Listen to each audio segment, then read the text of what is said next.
तो hello guys, कैसे हैं आप सभी लोग। मैं हूँ अंडरवुड गेमिंग और आज मैं करने वाला हूँ अपने चैनल पे पीवीपी और आपको भी सीखने को मिलने वाली है इसके अंदर काफ़ी अच्छी पीवीपी। और बस अब करते हैं हम इस वीडियो को शुरू। और मैं बता दूँ, लाइक शेयर और सब्सक्राइब आपको करना पड़ेगा अपने दोस्तों को, क्योंकि आपको भी प्रो बनना है और आपके दोस्तों को भी प्रो बनना है, तो आप उनको भी ये वीडियो भेज सकते हो। और हम शुरू करेंगे सबसे ज़्यादा बेसिक से। सबसे पहले तो मेरे जो हॉटबार के अंदर लावा है वो मेरा गायब हो रखा है, उससे पहले मैं डाल देता हूँ यहाँ पे। मैं क्रिएटिव में ही हूँ ना, हाँ, मेरे को ये डालना पड़ेगा। बस मैंने डाल दिया। हाँ, अब मैं आपको बताने वाला हूँ इसके अंदर कुछ सेटिंग्स जो कि हर कोई को यूज़ करनी पड़ेगी। तो है ना, आपको अपने है ना FOV को रखना है 95 पे। पहले तो भाई मैं पीसफुल कर देता हूँ इसे। आपको अपने FOV को रखना है 95 पे, या फिर जो आपको सही लगे, लेकिन PVP के लिए मेरे हिसाब से 95 इज़ द बेस्ट। और फिर आप वीडियो सेटिंग पे जाओ। अगर आपको लैग नहीं चाहिए तो आप 8 पे अपना रेंडर डिस्टेंस रख सकते हो, क्योंकि मैं तो 8 पे रखता हूँ। अभी तो मैं सर्वाइवल के अंदर था इसलिए मैंने 11 रख रखा था। और बाकी बस आप परफॉर्मेंस, एडवांस, ये सब चीज़ें कर सकते हो। इसको अप्लाई कर दो। मैं सोडियम मोड पैक यूज़ करता हूँ, वो भी डाल सकते हो इसके अंदर। बाकी मैं आपको बताता हूँ, मेरे है ना कई कंट्रोल्स।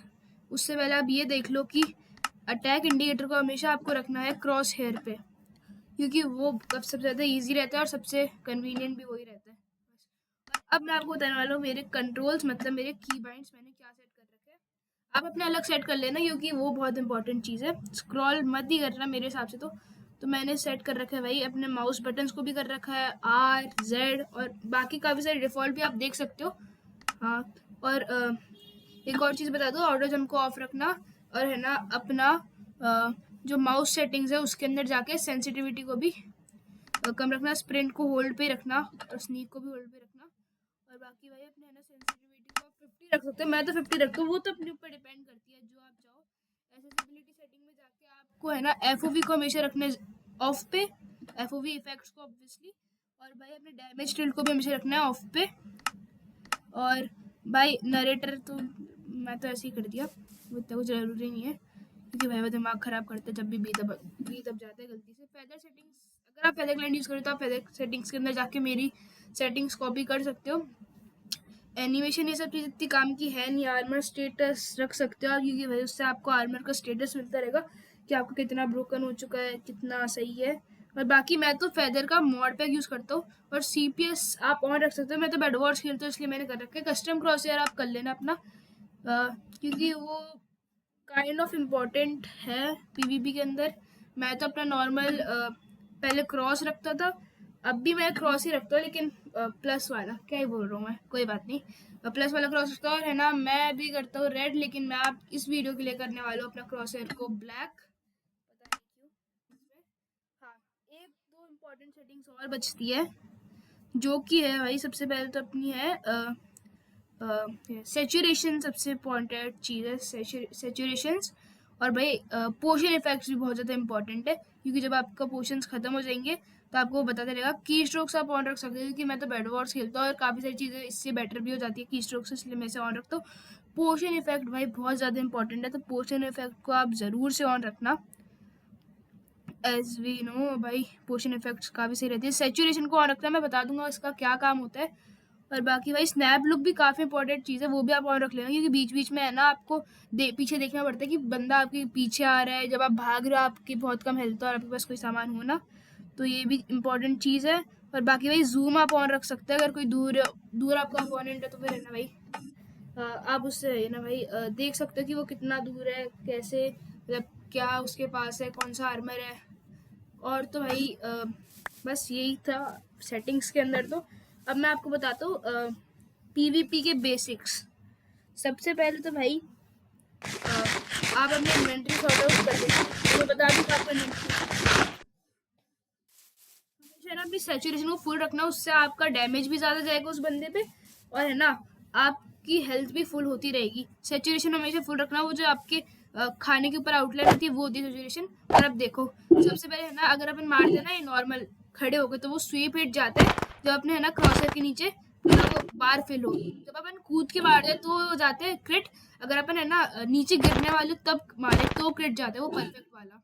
देखो जब अपन नीचे गिरने वाले होते तब लेफ्ट क्लिक करते हैं तब जाते एकदम परफेक्ट वाला क्रिट। देख लो एक बार वापस से भाई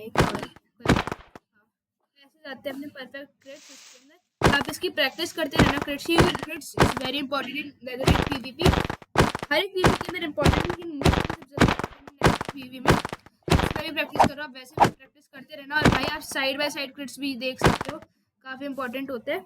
और बाकी आप रोल ऑन क्रिट्स भी सीख सकते हो, क्योंकि मैं तो मोस्टली रोल ऑन क्रिट्स ही यूज़ करता हूँ। रोल ऑन मतलब होता है कि है ना आप उसके आसपास घूमो और भाई साइड बाय साइड क्रिट्स में आपको ए और डी का भी इस्तेमाल करना होता है। फिर की स्ट्रोक्स देख सकते हो ना। और भाई बाकी है ना जब आप ये साइड बाय साइड क्रिट्स सीख जाओ तो आप फिर रोल ऑन क्रिट्स भी सीखना।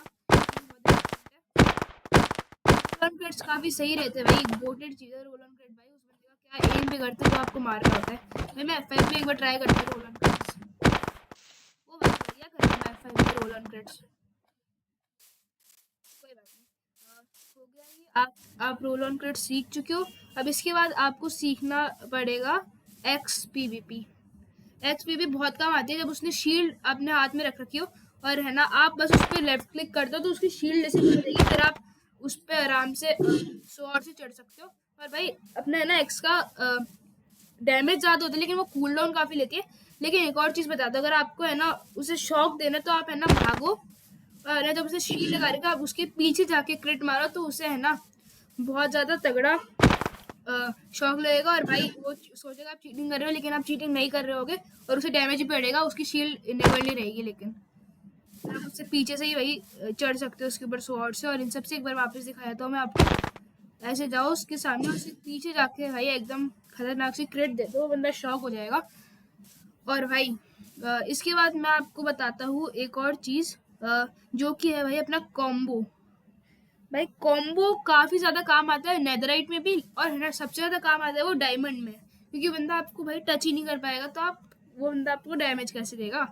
यही चीज़ मैं बता रहा हूँ मैं आपको। अब देखो एक चीज़, आपको है ना डब्ल्यू होल्ड करना है, कंट्रोल होल्ड करना है, डब्ल्यू दबाना है, डब्ल्यू होल्ड करके लेफ्ट क्लिक करना है और फिर है ना जैसे ही लेफ्ट क्लिक दबा दो तब है ना डब्ल्यू को रिलीज कर दो। आपको है ना 3 ब्लॉक के डिस्टेंस पे खड़े होना है उससे, और फिर है ना आपको रन करके आना है। और फिर भाई उससे ना डैमेज है ना 2 बार डब्ल्यू मत दबाना, कंट्रोल प्लस डब्ल्यू दबाना, वो ज़्यादा कन्वीनियंट और बेटर रहता है। अब एक बार साइड व्यू से भी देख लो कि है ना साइड में अपन से अगर साइड में वो बंदा देख रहे हैं तो फिर कैसे करना है। आपको उस पर एम रखना है, ये याद रखना। कॉम्बोज में मैं भी तो सही नहीं हूँ, लेकिन मेरे को आते हैं काफ़ी ज़्यादा कॉम्बोज। और भाई थोड़े ना आपको कॉम्बोज को डब्ल्यू ए और डी और एस के साथ भी थोड़ा बहुत करना पड़ेगा। आप है ना मेरे कॉम्बो स्टार्ट करने से पहले एक बार एस दबा देना, जिससे है ना थोड़ा सा आपको डिस्टेंस मिल जाए और बंदा आपको कॉम्बो ना कर पाए और है ना आप वो अपने हमेशा अपने कॉम्बो में फंस जाए। अब एक बार आप देखो मेरा कॉम्बो जब ए और डी का इस्तेमाल किया, अभी काफ़ी स्लो कॉम्बो कर रहा हूँ क्योंकि मैंने काफ़ी टाइम से माइनक्राफ्ट खेला नहीं है। भाई बाकी क्रिट भी आप दे सकते हो डायमंड पॉट में। अब है ना मैं आपको बताता हूँ एक चीज़ बहुत इंपॉर्टेंट। अब है ना ये सारा काम हो गया अपना। अब है ना अपन है ना एक बार इन्वेंट्री देख लो मेरी आप, है ना मेरे पास पहले तो भाई मैं हेलमेट पहन लेता हूँ अपना। हेलमेट भाई मैं पहन क्यों नहीं पा रहा, अच्छा मैं सर्वाइवल में हूँ, मैं क्रिएटिव में जाना पड़ेगा। हाँ तो है ना मैंने अपना हेलमेट पहन लिया। अब आप एक बार मेरी इन्वेंट्री देख लो। भाई मैं रखता हूँ एक शील्ड अपने पास, एक एक्स्ट्रा आर्मर, भाई एक्स्ट्रा टूल्स, भाई 2 golden apple, shulker plus ender chest, भाई 2 वाटर बकेट, 2 लावा, और है ना भाई 3 स्विफ्टनेस के पोशंस, भाई 3 स्ट्रेंथ के, 3 कॉबवेब, भाई 2 टोटम, और भाई मैंने आपको बताया था एक एक्स्ट्रा शील्ड में रखता हूँ भाई। और आप पूरा भाई मेरी इन्वेंट्री देख सकते हो। और भाई मैं है ना अपना है ना कीबाइंड्स का बहुत यूज़ करता हूँ, तो आप भाई वो भी यूज़ करते रहना जैसे मैं अभी आपको दिखाई रहा हूँ। काफ़ी ज़्यादा कीबाइंड का यूज़ होता है। अब मैं आपको बताता हूँ मैं है ना शुरू कैसे करता हूँ अपनी पीवीपी को। सबसे पहले भाई अपने नेदरइट वाले बंदे के पास जाते हैं। नेदरइट वाला बंदा का है वो रहा, उसके पास जाते हैं। मैं उसके बाद आपको बताता हूँ कैसे मैं अपनी पीवीपी को शुरू करता हूँ हमेशा। और भाई आप सोच रहे हो ये सारी चीज़ें किसी ने नहीं बताई तो है ना भाई, ये इम्पोर्टेंट है जो मैं आपको बता रहा हूँ ना, ये काफ़ी इम्पोर्टेंट है कि आपको बेसिक नॉलेज होएगी वैसे तो, लेकिन भाई जो अभी है ना ये फर्स्ट पार्ट है इस बिकमिंग नूब टू प्रो। भाई सेकंड पार्ट के अंदर अपन अभी तो अपन इंटरमीडिएट हो जाएंगे अगर आप ये यूज करोगे, लेकिन बाद में भाई आप प्रो आदमी बन जाओगे भाई माइनक्राफ्ट। इतना मैं आपको बता सकता हूँ। नेक्स्ट पार्ट में नेक्स्ट होएगा अपना सेकंड पार्ट, और वो सेकंड पार्ट ही होएगा फाइनल पार्ट पीवीपी सीखने का, अभी जो मॉडर्न एरा वाली है। बाकी बेड वॉर्स की मैं वीडियो बनाते रहूँगा भाई। आपको है ना उस बंदे को है ना फेक करना है, थोड़ा सा भागना उससे दूर, तो भाई उसे ना कॉप्टर में फंसाए ना, जब वो मेरे आपके पीछे आए, फिर लावा भाई उसके ऊपर स्पैम कर दो लावा, जिससे वो जले, और भाई वापस से फेक करो, फिर है ना भाई उसके ऊपर भाई अपने है ना ये स्पैम कर दो भाई स्वॉर्ड, है ना। मैंने अभी पॉट्स मारे नहीं है, आप मार देना, क्योंकि भाई मेरे को बार बार पॉट्स मारो, क्योंकि मैं तो अभी नॉर्मल भी कर रहा नहीं हूँ। मैंने 3 गैप्स खाए थे जिससे मेरे सैचुरेशन फुल हो जाए, ये याद रखना, है ना। अब भाई देखो, जैसे अगर है ना वो बंदा खड़ा हुआ है और भाई वो आपको क्रिट दे जाए, तब भी आप ये कर सकते हो कि उसके ऊपर भाई उसके आसपास आप कर दो ये कॉबवेब स्पैम, भाई फिर लावा को आप डालो उसके ऊपर भाई, जिससे बंदा जले, और भाई फिर उसके ऊपर क्रिट स्पैम कर दो। भाई मैंने कॉबवेब में ओ भाई वो बंदा जा चुका है, कोई बात नहीं, आप सीख चुके हो कैसे करना है। भाई आप पानी से हटा दो जितनी भी कॉबवेब है, या आप हमेशा याद रखना जब भी कोई आपको कॉबवेब में फंसाए पानी से हटा दो। गाइस आज की वीडियो होती है ये पर ही खत्म, सेकंड पार्ट आ जाएगा जल्दी। भाई सब्सक्राइब करना मत भूलना, भाई लाइक भी मत करना मत भूलना भाई। Bye bye.